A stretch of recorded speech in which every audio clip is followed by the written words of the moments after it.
Assalamualaikum warahmatullahi wabarakatuh. Di sini saya Desi Pratiwi Abdullah Hairunisa akan mempresentasikan mengenai higher supply.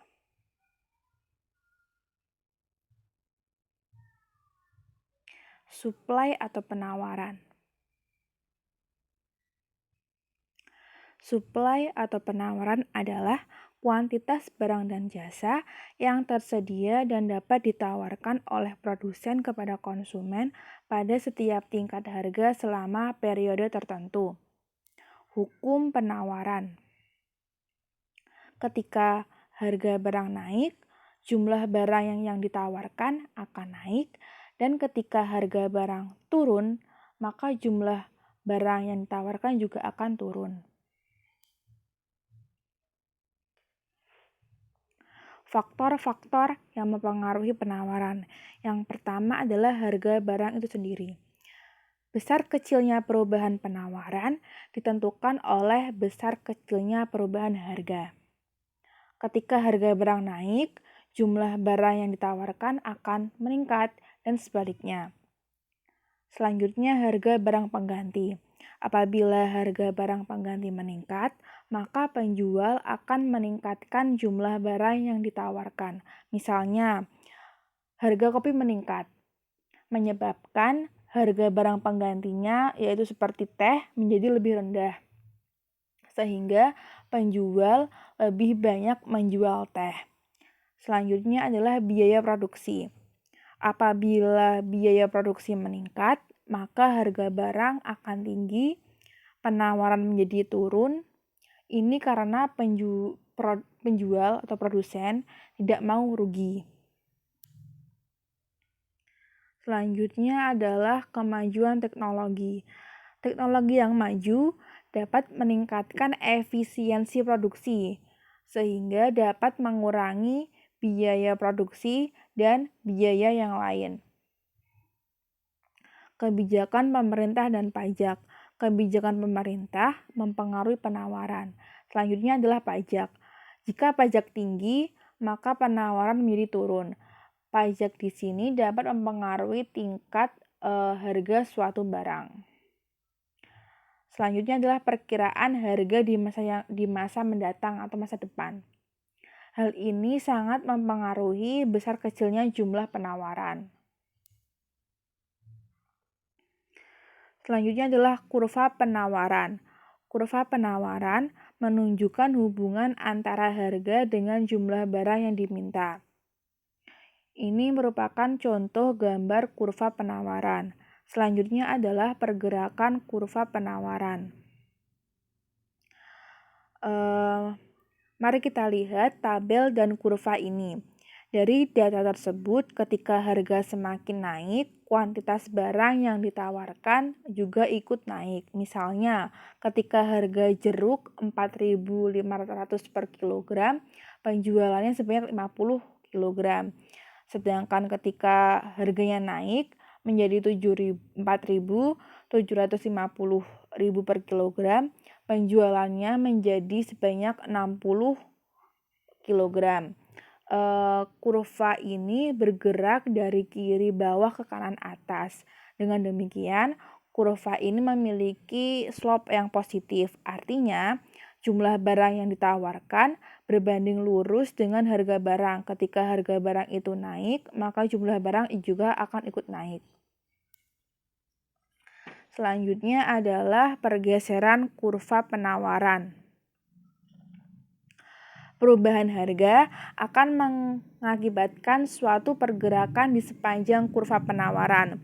Sedangkan perubahan selain faktor harga akan mengakibatkan pergeseran kurva penawaran. Dari kurva penawaran ini dapat kita lihat pada mulanya kurva penawaran adalah SS. Titik A menggambarkan P1 dan Q1. Ketika turun ke P2, hubungan antara P dan Q bergerak ke titik A2. Berarti jumlah barang yang ditawarkan sebanyak Q2. Ketika terjadi perubahan jumlah harga, menyebabkan pergeseran kurva. Pergeseran kurva SS menjadi SS ke SS1 menyebabkan jumlah barang yang ditawarkan bertambah dari Q1 menjadi ke Q4, walaupun harga tetap sebesar P1. Ini ditunjukkan oleh titik A1. Pergeseran kurva SS menjadi SS2 menggambarkan pengurangan jumlah penawaran dari Q1 menjadi ke Q3 dan titik keseimbangannya berada di A3. Berarti bahwa P1 sekarang jumlah yang ditawarkan sebanyak Q3. Selanjutnya ini merupakan penjelasan dari kurva yang tadi.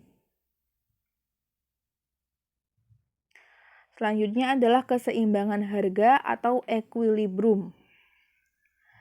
Dari data ini, dari tabel 4 ini, ketika harga barang yang kita lihat ini, ketika harga barang 5.000, permintaannya 200, penawarannya 900, ini terjadi kelebihan penawaran yang mendorong penjual menurunkan harga. Lalu ketika harga barang X itu 100, permintaannya itu ketika harga barang X itu 1.000, permintaannya itu 1.300 dan penawarannya itu 100. Ini terjadi kelebihan permintaan yang mendorong yang menyebabkan harga menjadi naik. Dan ketika harga 3.000, permintaannya 600 dan penawarannya itu 600, terjadi keseimbangan harga atau equilibrium atau disebut juga sebagai harga pasar. Ini kurva dari tabel yang tadi. Pada saat harga 5.000, kurva S atau supply atau penawaran ada di kanan kurva D, demand atau permintaan. Terjadi kelebihan penawaran, menyebabkan harga turun.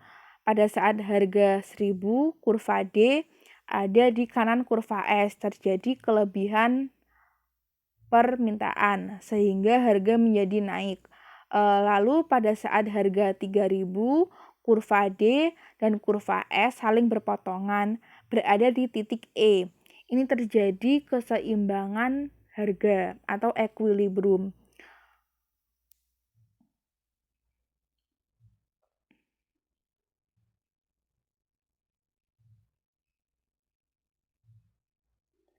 Jadi kesimpulannya adalah penawaran itu ketika harga itu naik, maka kuantitas barang yang ditawarkan juga akan naik.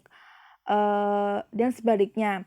Oleh karena itu, sifat dari kurva penawaran itu bersifat positif karena harga barang itu berbanding lurus dengan kuantitas barang. Selanjutnya, perubahan harga menyebabkan pergerakan kurva. Dan perubahan selain faktor harga menyebabkan pergeseran kurva. Lalu ketika terjadi kelebihan permintaan atau higher demand, harga itu menjadi naik. Dan ketika terjadi kelebihan penawaran atau higher supply, itu harga menjadi turun. Lalu ketika terjadi equilibrium atau keseimbangan harga, itu disebut juga harga pasar terjadi ketika permintaan sama dengan penawaran. Sekian dari saya, apabila ada kesalahan kata mohon maaf. Sekian dan terima kasih. Wassalamualaikum warahmatullahi wabarakatuh.